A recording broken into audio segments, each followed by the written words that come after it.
Hi, I am Dr. Lavi Sindhu, Senior Fertility and IVF Consultant at Birla Fertility and IVF Lajpat Nagar.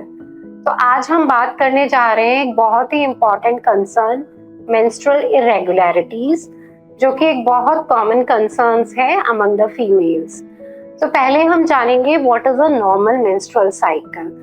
Normal cycle, it range from 21 to 35 days.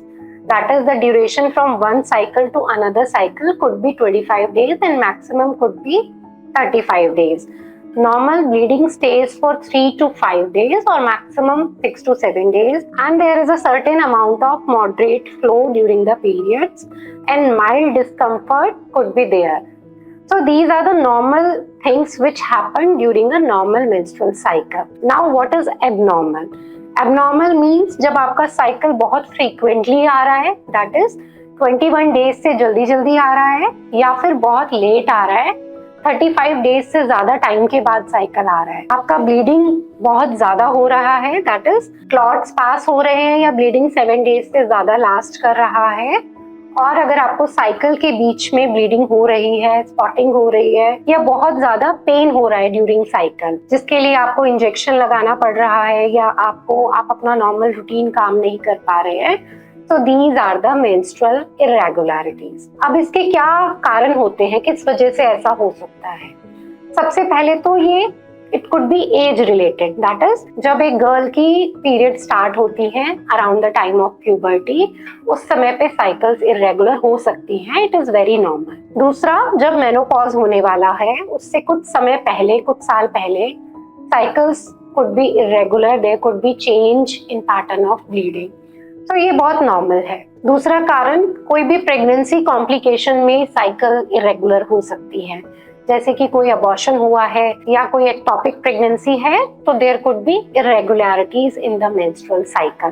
तो ये तो normal causes हुए। इसके बाद pathological causes क्या होते हैं, मतलब कि कोई प्रॉब्लम है जिसकी वजह से ऐसा हो रहा है। हार्मोनल डिस्टर्बेंस बहुत कॉमन कारण है, यूजुअली ये यंग फीमेल्स में होता है, रिप्रोडक्टिव एज ग्रुप की फीमेल्स में।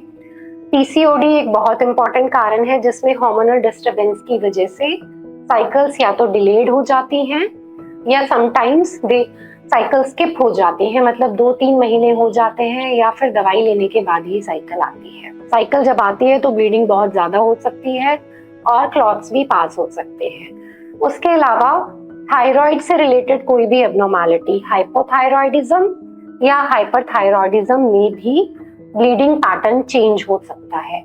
प्रोलैक्टिन एक बहुत इंपॉर्टेंट हार्मोन है, प्रोलैक्टिन बढ़ने की वजह से भी साइकिल में प्रॉब्लम हो सकती है। तो ये रहे हार्मोनल कॉजेज जिसकी वजह से साइकिल में इरेगुलरिटीज हो सकती है। उसके अलावा कोई भी इन्फेक्शन लाइक जेनाइटल ट्यूबरकुलोसिस, जो कि इंडिया में बहुत कॉमन इन्फेक्शन है, उसमें आपकी साइकिल्स में ब्लीडिंग कम या ब्लीडिंग बहुत ज्यादा हो सकती है। कोई भी pelvic inflammatory disease like chlamydia, gonorrhoea, इन सब इन्फेक्शंस की वजह से भी साइकिल में बीच बीच में स्पॉटिंग हो सकती है या ब्लीडिंग ज्यादा हो सकती है। उसके अलावा कोई भी यूट्रस की पैथोलॉजी, जो आपकी बच्चेदानी है, बच्चेदानी में कोई पॉलिप है, कोई फाइब्रॉइड है, या एंडोमेट्रियोसिस की प्रॉब्लम है, that can also cause irregularities in the menstrual cycle. तो ये बहुत कॉमन रीजंस हैं जिसकी वजह से मेंस्ट्रुअल साइकिल इरेगुलर हो सकती है। In case you have any queries, you can reach us to at Birla fertility and IVF.